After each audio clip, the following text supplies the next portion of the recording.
Hi, this is Anna, and I have a lot of people asking me how can they get started with Linux, so I wanted to create this Linux mini-series course to cover the main topics from Linux system programming book. In this video, we'll start with something small but very important. Let's see who we are and what our program is inside the Linux. So without further ado, let's get started. Almost forgot to record my screen. Okay, and we are inside of our C program. What we want to do first is we want to include our first header is std stdio.h. So stdioh brings in the standard library for input and output, so we can use printf statement. Now we want to include SUNY std.library is a header file that defines a bunch of standard types used in a Linux system programming, and we're gonna need another header, and it's exactly this header, so we can get an access to Linux system calls. So you might ask what the system call is, and let's look at this guaranteed reentrant functions first. So these functions often refer to as system calls. For example, here, read function, right? When we reading from a file, here's a open. We need to open a file first, right, to read from it, or write function. And here the functions that we actually going to be using is getpid to get the process ID number, and getppid, you might guess it's for a parent PID number. And then also I want to check out the user ID number function. So system calls are just a switch from a user space to kernel space, asking the OS to do something like read and write. And signals are notifications that can interrupt a system call at any time. For example, when we are writing to a file, right, and a signal wants to inform the process that something needs attention. So these guaranteed reentrant functions are a signal safe function, so they guarantee that they won't corrupt your memory or crash your program if called inside the signal handler. And then we don't want to confuse this reentrant functions concept with blocking vs non-blocking system calls. So for example, if we are using this write function, this is a blocking system call, so it can actually pause your process until the kernel can perform the operation. But it is also on the signal safe list, meaning you can call it inside of the signal handler without corrupting program state. If a signal interrupts it, it may return early with the error code which you need to handle. And these functions that we're going to be looking at, getPID, getPPID, are also signal safe, but they are non-blocking reentrant system calls. And this means that they return immediately without pausing the process. So it won't make your program wait. And these functions that we want to explore actually going to help us answer the question, who am I inside Linux? Inside the Linux space, there are many processes running at any given moment. The very first process, called the init process, so that process spans all the other processes. And when we write a program, the program is actually just a code sitting on the disk. It's static.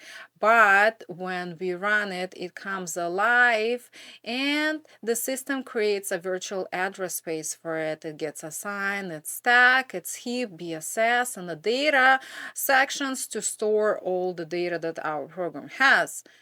And it also assigns it an ID number that we call PID to uniquely identify it inside the Linux. So let's go back. Okay, so let's go back to our code, and we can finally define a main, the entry to our program, and we want to save our PID number in a variable PID. So PID is a type PID underscore T. Let me just use the help here. And we also want to save our user ID in a variable called UID, and user ID is a type of UID underscore T. So we save it in another variable. And so instead of printing them right away, let's first look at their sizes. So we want to say PID size. And for that, we just say ZU. And now we can print the size of both PID and UID number. So what we want to do now is we want to compile our PID C program, and we just say gcc PID.c and -o, and we call the output PID. And now we can run it.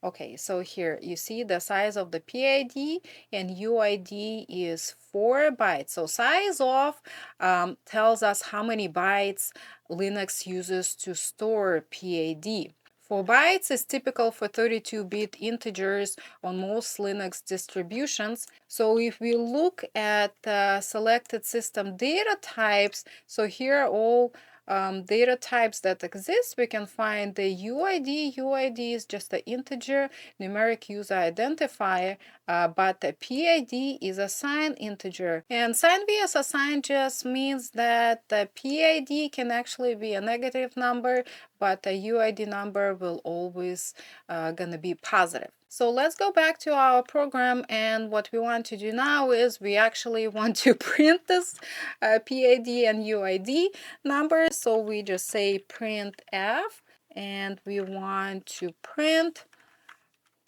again PID.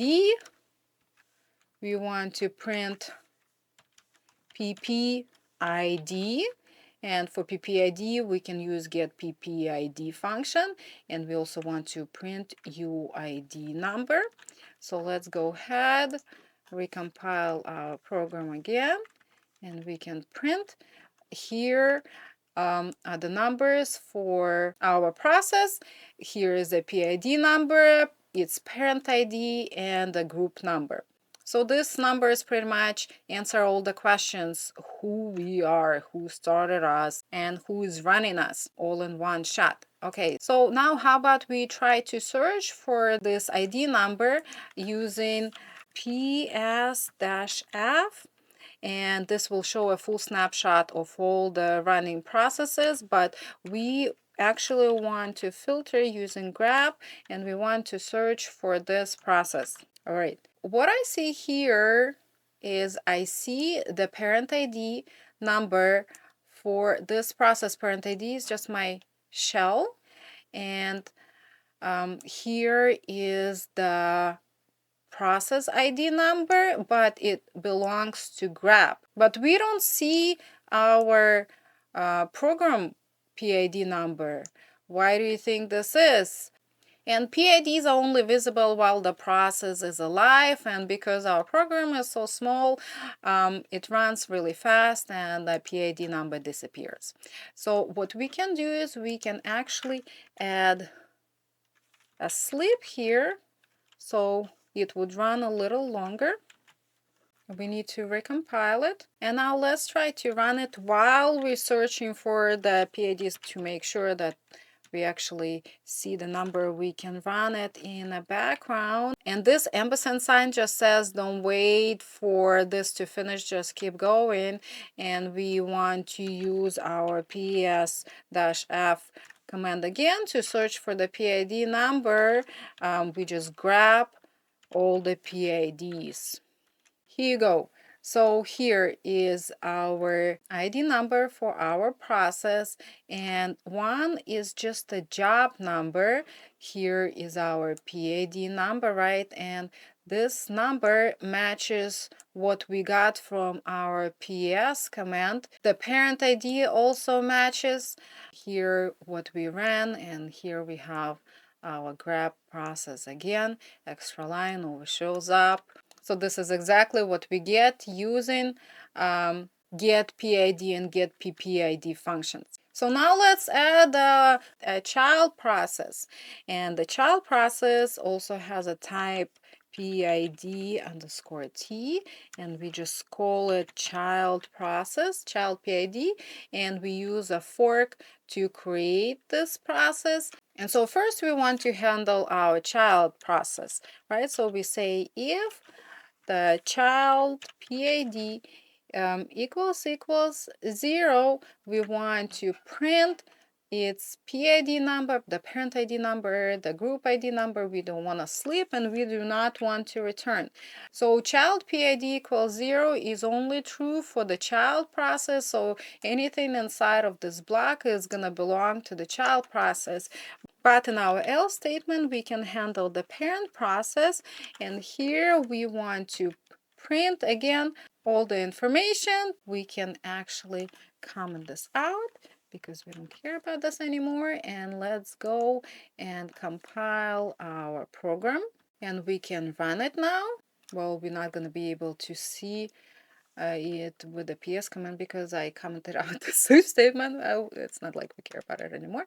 Anyway, so here we have the parent process PID number and the child process PID number. And if you notice, we have the parent PID number smaller than the child PID number, and that's because the parent was created first. So Linux assigned it an earlier number. And now if we look at the child process parent number, it's the same as the parent ID number. And that's very important because child needs to know who created it. And if we look at the UID number is the same for both. And it's because the child inherits the user context of the parent. They both running under the same Linux user, so they both have the same permissions and access rights.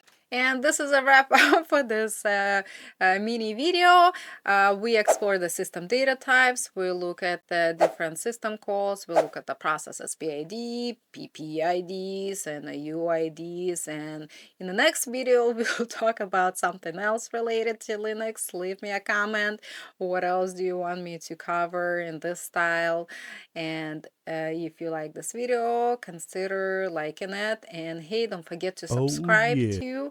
And I also have a Patreon if you want to become a member and support me on a monthly basis to fuel my enthusiasm. And also in my bio, I have a link to Buy Me a Coffee website if you want to buy me a coffee. I had a very bad night of sleep, so I need me another cup of coffee. Anyways, Anna is signing off. Bye.